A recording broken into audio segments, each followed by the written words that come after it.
Paz seja com todos. Eu falei agora há pouco no Instagram, no Facebook, sobre uma perspectiva da história do rei Ezequias. E eu gostaria de compartilhar com você uma outra porção da palavra de Deus sobre a vida do rei Ezequias, que está em 2 Crônicas, no capítulo 32. A palavra do Senhor diz assim: naquele tempo Ezequias ficou doente e quase morreu. Ele orou ao Senhor, que lhe respondeu, dando-lhe um sinal miraculoso. Mas Ezequias tornou-se orgulhoso e não correspondeu à bondade com que foi tratado. Por isso a ira do Senhor veio sobre ele, sobre Judá e sobre Jerusalém. Então Ezequias humilhou-se, reconhecendo o seu orgulho, como também o povo de Jerusalém. Por isso a ira do Senhor não veio sobre eles durante o reinado de Ezequias. Deus nosso Pai, em nome de Jesus, mais uma vez, Senhor, uma porção da Tua palavra. Senhor, eu peço a revelação, eu peço o entendimento, Pai, o discernimento, a comunicação que vem pela ação do Espírito Santo. Pai, eu declaro que eu não sei, que eu não posso, mas o Senhor sabe, o Senhor vê, o Senhor conhece, o Senhor pode todas as coisas. Pai, me usa na instrumentalidade do Teu Espírito, conforme o Teu querer, conforme a Tua vontade, do jeito que o Senhor quiser.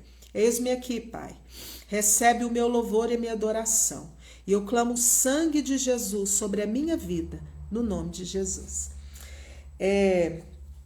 Eu falei agora há pouco no Facebook sobre a cura do rei Ezequias.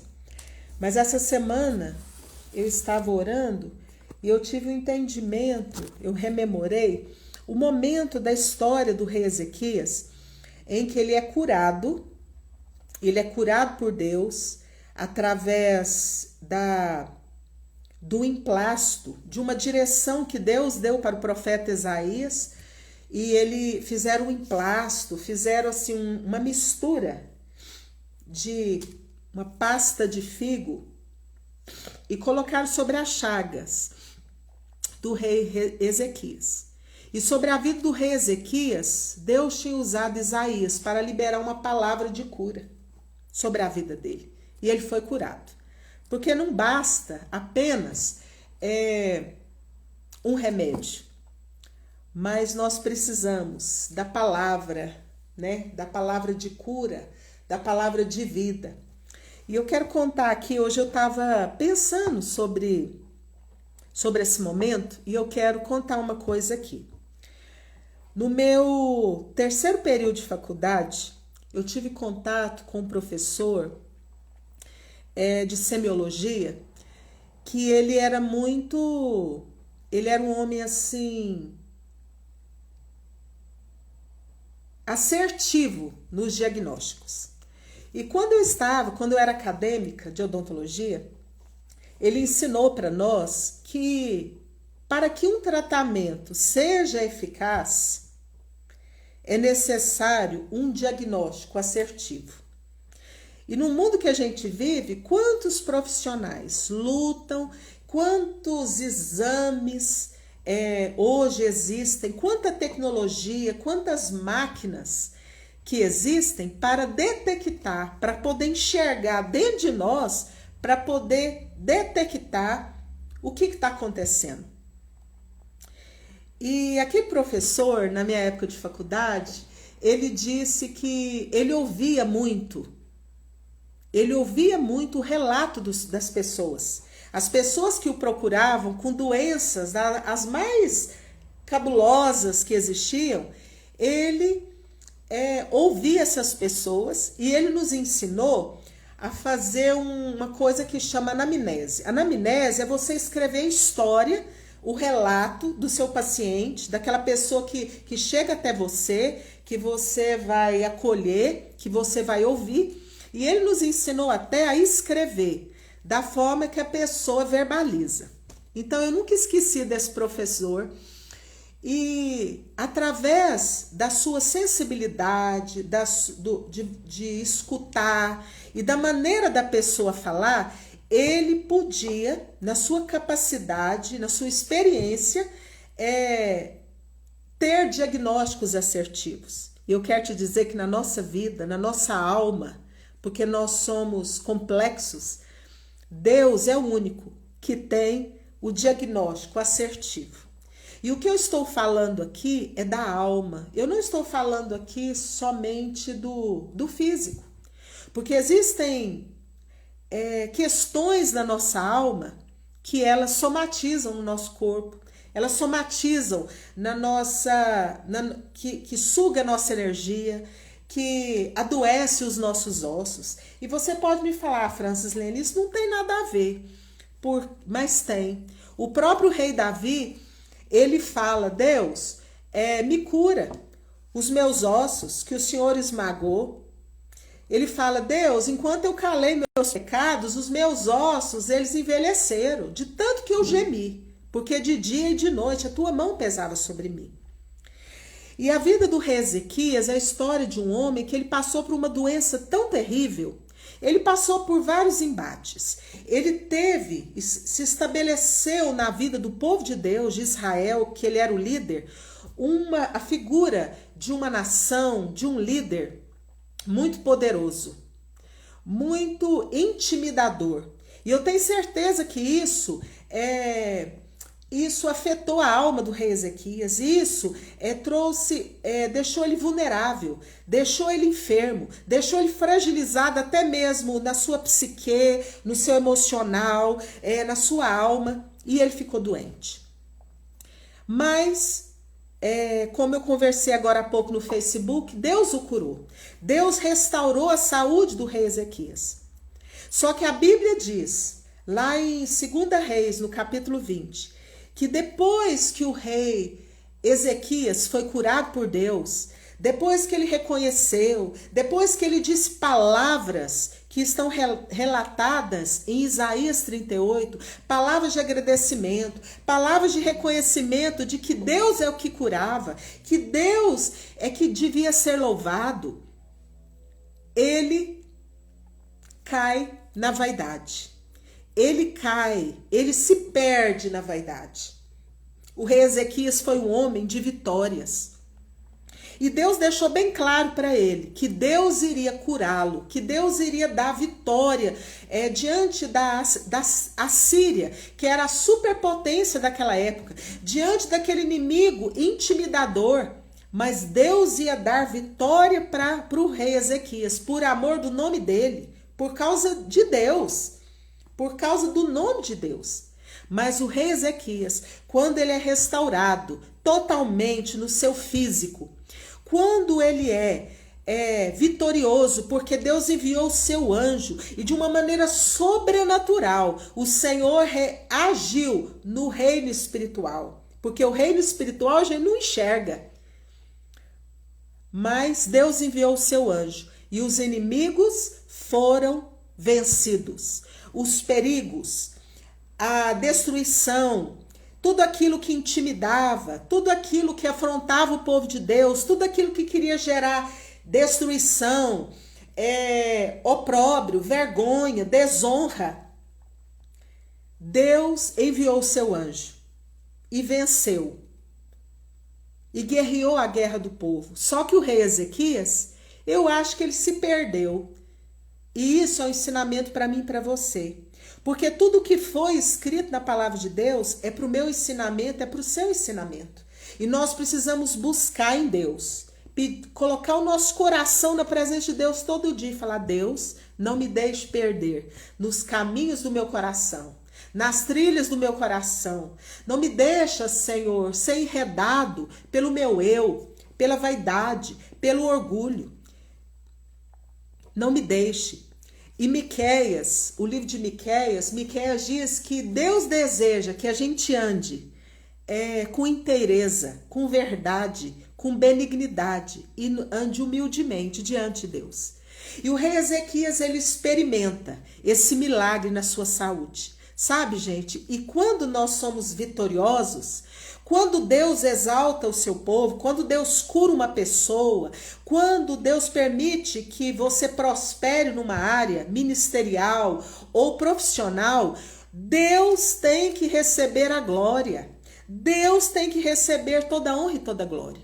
E eu quero parar aqui e eu quero cantar aqui um corinho que um líder de adolescentes, ele leu um dia um texto da Bíblia, de Daniel 2, e ele colocou música. E eu direto lembro desse texto e eu canto, e isso me marcou. Eu era adolescente quando eu ouvi ele cantando essa música, e eu quero cantar para você, porque é uma mensagem poderosa, que tem tudo a ver com o que eu estou falando, que diz assim: não se glorie o sábio na sua sabedoria, nem o forte na sua força, nem o rico nas suas riquezas, mas o que se gloriar, glorie-se nisso, em me conhecer e saber que eu sou o Senhor e que faço misericórdia, juízo e justiça na terra, porque dessas coisas me agrado, diz o Senhor.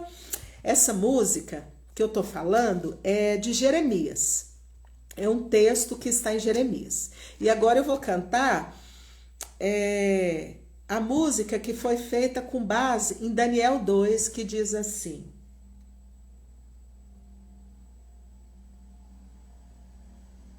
seja bendito o nome de Deus, de eternidade a eternidade, porque dele a sabedoria e o poder.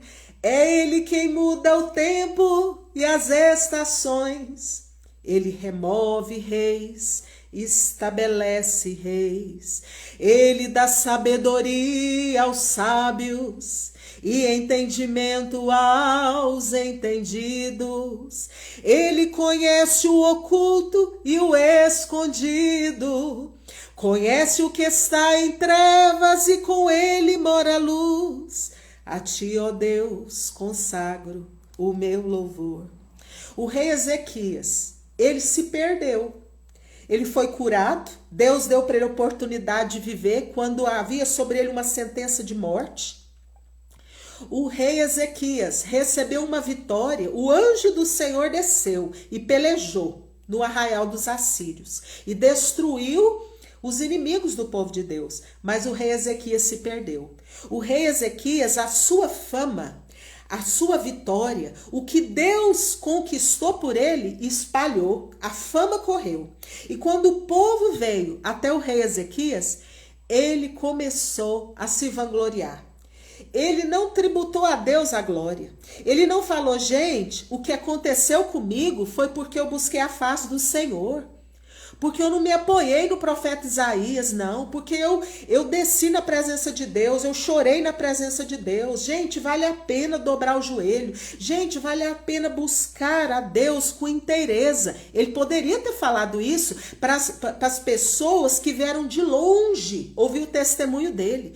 O testemunho da vitória e da conquista. Porque as pessoas, elas querem ver testemunho de vitória. Testemunho de conquista, testemunho de cura. Mas tudo isso era uma forma de Ezequias exaltar o nome de Deus, evangelizar aquelas pessoas, falar para elas, não foi eu, foi Deus que fez, porque ele é fiel, porque ele vela pelo nome dele, porque ele cumpre o que ele promessa, porque ele é fiel, ele não pode negar a si mesmo. Não, o rei Ezequias ficou orgulhoso, o rei Ezequias ficou vaidoso. 2 Reis 20 fala isso. E ele foi mostrando os seus tesouros. Ele foi mostrando as suas conquistas. Ele mostrou o seu bastidor, ele mostrou sua casa, ele mostrou sua prata, seu ouro, as suas riquezas. Ele abriu. Ele foi precipitado. Ele se vulnerabilizou. Ele não foi prudente. Ele mostrou. E a Bíblia diz que Isaías, o profeta Isaías, foi até ele e falou para ele, rei Ezequias, o que você mostrou para as pessoas das outras nações que vieram até aqui testificar do milagre que você experimentou, do milagre que você é, porque Deus te curou de uma doença incurável, Deus te deu vitória diante do inimigo que era imbatível. Deus fez. O que você fez? Você deu glória para Deus ou você mostrou? E ele mostrou as conquistas. Sabe por quê? Porque Deus nos dá riqueza. Deus nos dá condição financeira. Mas nós precisamos honrar o Senhor com tudo que Ele nos dá. Com tudo. A Bíblia diz, honra o Senhor com seus bens. Honra o Senhor com seus bens. Honra o Senhor com as primícias de toda a sua renda. Honra ao Senhor com a sua voz. Honra o Senhor com seus dons, com seus talentos, com o que Ele te confiou para servir, para acolher, para testificar que Deus é bom, para testificar que Deus salva, para testificar que Deus ouve oração, para testificar que Deus revoga decretos, que Deus ele ressuscita, que Deus traz da morte para a vida, que Deus levanta do monturo e faz assentar entre os príncipes, que Deus conquista por nós, não por nós porque nós somos falhos, mas por amor ao nome dele. O rei Ezequias não fez isso. E ele mostrou, e ele abriu. Ele não foi sábio nem prudente. Ele foi precipitado. E o profeta Isaías falou para ele, rei, você mostrou tudo. Ele falou, mostrei tudo. Ele falou, pois é, vai chegar o tempo em que esse povo, que os babilônios vão vir aqui, vão levar descendentes seus, filhos seus, vão transformar a descendência sua em eunuco e vai levar isso que você mostrou, vai levar para o território deles. Isso é um ensinamento para mim e para você. Nós precisamos buscar a Deus todos os dias. Nós precisamos viver em novidade de vida. O inimigo da nossa alma sabe aonde nós somos fracos. E talvez você que está me ouvindo, você sabe aonde você é fraco. Se é na área do dinheiro, se é na área do poder, se é na área sexual, o inimigo sabe e você sabe. E a gente precisa colocar essa área na presença de Deus todo dia, vigiando e pedindo a Deus para que Deus venha nos cobrir, para que Deus nos venha conduzir pelo seu Espírito a uma novidade de vida. E não deixar que é vaidade, porque vaidade, orgulho, soberba, arrogância, se engrandecer. A Bíblia fala, seja outro que te louve e não os teus próprios lábios. E o rei Ezequias mostrou. Não era para ele mostrar. E aí o profeta Isaías falou, rei Ezequias, vai vir um tempo em que os tesouros vão ser levados, que o seu filho vai ser levado, vai ser tocado até na masculinidade, porque vai virar eunuco. Olha que coisa terrível. Então nós, como povo de Deus, nós precisamos vigiar. E como que a gente vigia? A gente vigia colocando o nosso coração, os nossos afetos e falar, Deus, o nosso coração é enganoso. Não deixa cair na vaidade, não me deixa cair no orgulho, não me deixa cair de ficar exaltando a mim mesma, achando que eu que fiz, que eu que conquistei. Não. E a palavra de Deus está recheada de exemplos de homens que não vigiaram.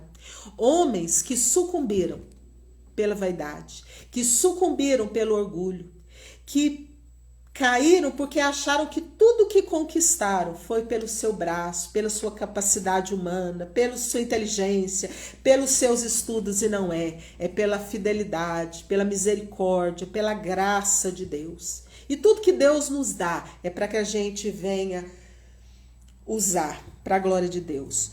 Tudo que Deus te deu é para você usar para a honra e glória do nome dele. O seu carro, a sua casa, os seus talentos, os seus dons, a sua condição financeira, o seu know-how de agregar pessoas, a sua capacidade de comunicar é para usar para a honra e para a glória do Senhor. E a gente precisa viver vida de vigilância. E eu quero citar aqui um versículo de Provérbios, que no momento que eu estou falando, está aqui na minha mente, que diz assim: não é bom agir sem refletir, e peca quem é precipitado. E nós precisamos buscar a sabedoria, o discernimento, e fazer a oração de Miqueias 6, a partir do verso 8. Senhor, eu quero andar com simplicidade. Eu quero andar com verdade, com fidelidade, com inteireza e com humildade diante do Senhor. O rei Ezequias esqueceu. Ele esqueceu. E aí o profeta Isaías profetizou para ele: olha, vai vir um tempo que os seus filhos vão ser levados. Não vai ser agora, porque você humilhou. Você não vai ser levado, mas a sua descendência vai ser levada. E o rei Ezequias falou assim: nossa, profeta, mas que palavra boa. Não é palavra boa nada, não.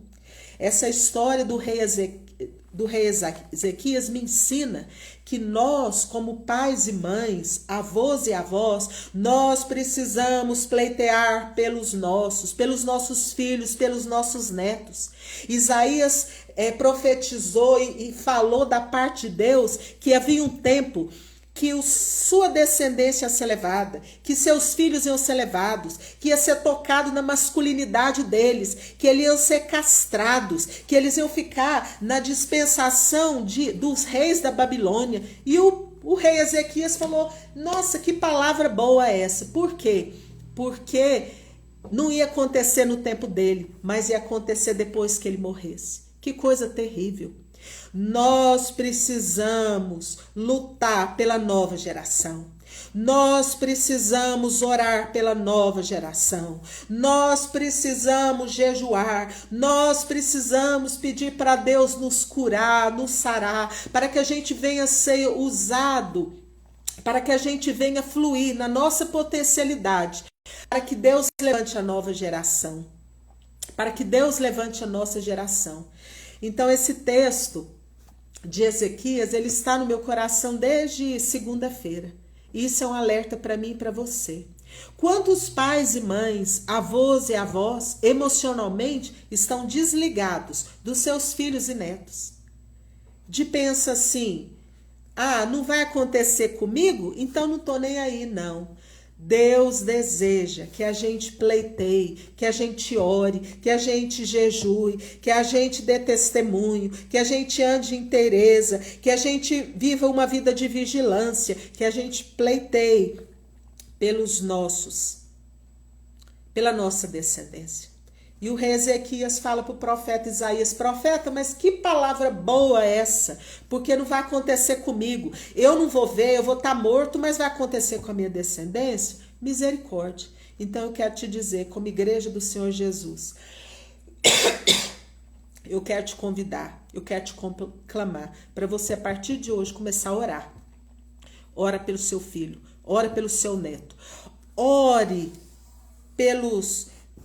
por essa nova geração, onde você está inserido. Se você é um professor, se você é um médico, quem você seja, que você comece a orar pelas crianças, pelos adolescentes, pelos pré-adolescentes, pelos bebês,